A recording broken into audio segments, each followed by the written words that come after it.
সারাটা বছর কষ্টের মধ্যেই কাটে হাসানের। বাবা মারা গেছেন অনেক বছর হলো, মা অন্যের বাড়িতে কাজ করেন, আর হাসান নিজেও একটা ছোট দোকানে সাহায্য করে। এত কষ্টের মাঝেও ঈদ মানে এক অন্যরকম আনন্দ, কিন্তু সেই আনন্দ তার জীবনে অনেকটাই ফিকে। এবারের ঈদেও নতুন জামা কেনার সামর্থ্য হয়নি। দোকানে মালিক ঈদের আগের দিন তাকে কিছু টাকা বোনাস দিয়েছিলেন, কিন্তু সেই টাকাটা মাকে দিয়ে দিয়েছে চাল ডাল কেনার জন্য। নতুন জামার আশা ছেড়ে দিয়েছে হাসান।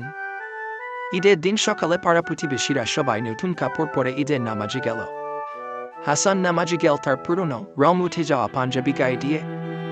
নামাজ শেষে সবাই মিষ্টি আর সেমাই খেতে ব্যস্ত, কিন্তু হাসানের বাসায় সেমাইও নেই। মা তাকে গালে হাত বুলিয়ে বললেন, বাবা, মন খারাপ করিস না, আমাদের দিনও একদিন ফিরবে। কি হাসান হাসি দেওয়ার চেষ্টা করল, কিন্তু চোখের কোণ ভিজে উঠল। ঈদের আনন্দের মধ্যেও হাসানের মনে কষ্ট ছিল, তবে তার বিশ্বাস একদিন সব ঠিক হয়ে যাবে।